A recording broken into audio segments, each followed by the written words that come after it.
ще говори Николета, която прави заедно с Елена, заповядай, която прави изследването, за първи път правим такъв анализ на кампанията в социалните медии. Бъдете снисходителни към нас и по отношение на това, че методологията, която сме разработили, сега е тествана и тепърва ще я усъвършенстваме, но нека Ники да ви каже какво открихме и после ще поговорим малко за нашите препоръки за подобряване на изборния кодекс. Николета, заповядай. Здравейте от мен. Казвам се Николета Абрашева, занимавам се с комуникации в областта на бизнеса, но научно изследвам тази територия в областта на политиката. Заедно с Елена, която много ми помогна, събрахме доста данни. Чисто физически ни отне доста време, за съжаление не защото имаше много като съдържание, по-скоро ние като методология заложихме много количествени и качествени показатели. Целта на изследването беше да видим дали този път най-сетне и нашите партии ще да използват социалните медии и въобще новите инструменти на комуникации към своите избиратели, също институциите и ако да, по какъв начин и до каква степен. Решихме да заложим на 3 периода. Най-активният от кампанията, т.е. седмица преди изборния ден. В самия ден за размисъл изборния ден беше втори период и третия беше в деня на съобщаване на окончателните резултати. Предмет на изследването бяха 7-те водещи сочени от предварителните социологически проучвания партии. Това бяха ГЕРБ, БСП, ДПС, Атака, РЗС, Движение България на гражданите и ДСБ. Включихме също така, сметнахме за правилно да включим и 3 от партиите, които са така наречените нетрадиционни, но силно представени в интернет. Партията на Зелените, Глас Народен и Демократична гражданска инициатива. Също така много подробно и изкъсно следяхме проявите на отговорните институции за изборния процес, Централната избирателна комисия, Министерството на вътрешните работи и на външните работи. Докладът е доста обемен, между другото. Около 42 страници, които може да разгледате, има доста интересни графики, динамиките бяха много интересни също така в различните периоди, но вече на сайта е качен пълния обем, тук накратко ще ви представя само част от него. Сравнително малък е броят на привържениците в най-голямата социална мрежа в България, Фейсбук. Накратко, ако трябва да си помислим, евентуално да си представим, че изборите можеха да се проведат във Фейсбук, то днес премиер щеше да е Светослав Витков, а ГЕРБ щяха да се радват на субсидия. Така стоят нещата, за съжаление или за радост на някой, зависи, политическата действителност е друга. Факт е... Абсолютно, паралелен. Факт е, че партиите на статуквото бяха по-малко представени в интернет, чисто като брой публикации, като активност и въобще като присъствие. От институциите, гледна точка на тях, ЦИК е сравнително с нов профил в Фейсбук, мисля, че малко преди референдума го създадоха. И те там се възползват от възможността още веднъж да покажат данните, които вече официално са обявили на сайта си. МВР е традиционно с по-силен Фейсбук профил, повече членове. МВР имат и от няколко години, ако не се лъжи, не греша профил, но той изобщо не се поддържа или много рядко. По-важното относно събирането, така наречено на фенове, е не толкова просто тяхното натрупване, колкото степента, в която те можеха да бъдат ангажирани чисто като интерактивност. Съответно да пресподелят някаква новина, да изкоментират нещо, да го харесат. Това в Фейсбук и социалните медии, знаете, е най-важното, за да се вдигне рейтинга на една страница. Както може да видите от графиките, надявам се добре ги виждате, степента на ангажираност е изключително ниска. Най-висока степен на ангажираност, накратко да ви кажа, отбелязаха ДСБ и Глас Народен, ГЕРБ бяха с 3%.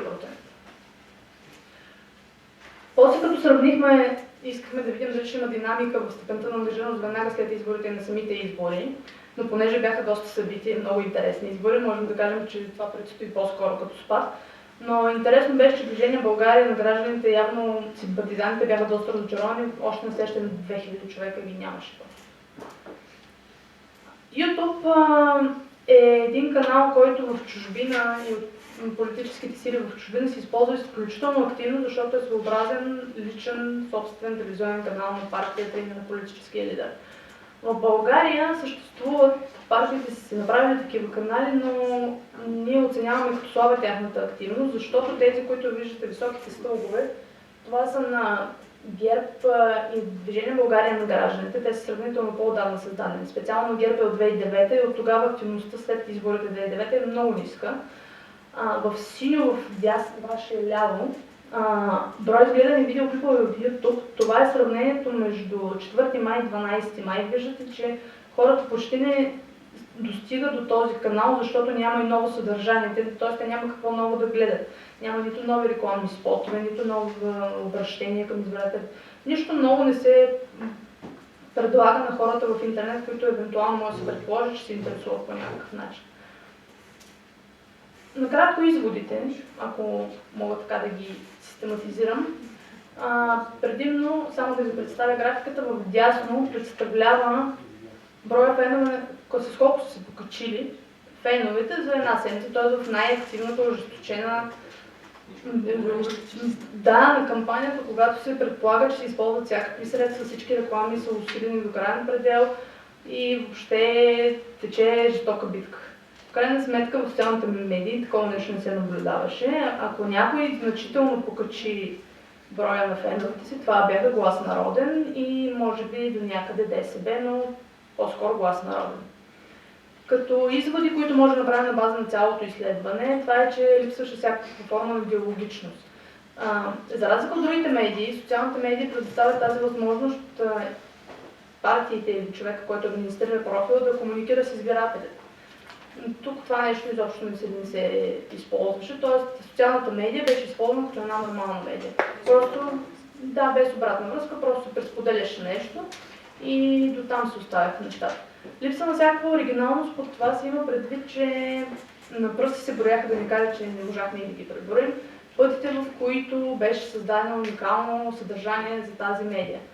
Тоест, това, което искам да ви кажа, примерно някой от вас ви е дал интервю някой политически лидер, то просто беше пресподелено в социалната мрежа. Нямаше нещо, което да беше създадено с цел тези хора, които са на места бяха 10, 20, 30, 100 хиляди човека. Те не бяха по никакъв начин, не получаваха нищо само за себе си. В този ред на мисли, ако трябва да го онагледя по някакъв начин, това е сега едно да се вземе едно интервю от телевизията, да се връчи на един журналист от вестник и да му се каже да се направи материал. Толкова е неуважително, ако така трябва да го представя. Липса на емоционалност, в това се има предвид, че социалната медия именно като социална предоставя възможността на лидера на партията да се представи в друга социална роля, не само като тази на политика. Както знаете, Обама, Дейвид Камерън и всички останали по-известни политически лидери представят семействата си, представят по живота си извън парламента или политическия си кабинет, представят съпругите си, децата си, кучетата си, въобще хобитата си, четат ли книга, не четат ли, кой ме любими филм, тук нямаше нищо такова. Да, правиха обращения, нищо такова не можахме да схванем. И последния ми слайд е малко за да ви усмихнем накрая. Да ви кажа, че просто се наблюдава липса на всякакъв контрол на присъствието на фалшиви профили, които по никакъв начин не повлияват добре нито на имиджа на съответния лидер, нито на партията му и в повечето случаи става по. Например, понеже предполагам, че не виждате много добре, този профил на Бойко Борисов има 180 хиляди фена. Това е в пъти повече от страницата на политическата партия. Той е фалшив, защото има един друг. На този профил най-редовно бяха публикувани различни новини. Една от най-цветните, мога да ви кажа, че ето Бойко Борисов е написал, че са разбили печатница с фалшиви бюлетини на ГЕРБ. Тоест той си признава, че са на ГЕРБ. Най-официално пред 180 хиляди човека. Това беше решерното, значи представете, че до почти до половин милион, може и милион българи. Във Фейсбук, само накрая да завърша, има над 2 милиона и половина българи, които имат право на глас. Ако махнем мъртвите души, това са 2 милиона, да речем средно казвам. Достигнато е до тях в минимални проценти. Единственият феномен абсолютен на тези избори, това е Глас Народен. Колкото фена имаха на страницата си, толкова гласа получиха на избори. Възвръщаемост на инвестициите са имали може би над 40-50 пъти, защото по моя преценка инвестициите в Facebook рекламите, която им донесе съответно толкова привърженици, не повече от 5000 лева. Вие си направите сметката колко субсидия ще получите. Накратко това е. Предстои много по-интересни неща да изучаваме. Съжалявам, че не мога да ви представим, нямаме възможност да ви представим какъв е импакт и влиянието, но това не е изобщо по наша вина. За да се представи нещо толкова сериозно е необходим един специален софтуер, който специално да се върже към всички тези профили, а тези профили бяха създадени около няколко седмици преди изборите. Така че се надяваме за бъдеще да може да направим нещо такова като изследване. Това е.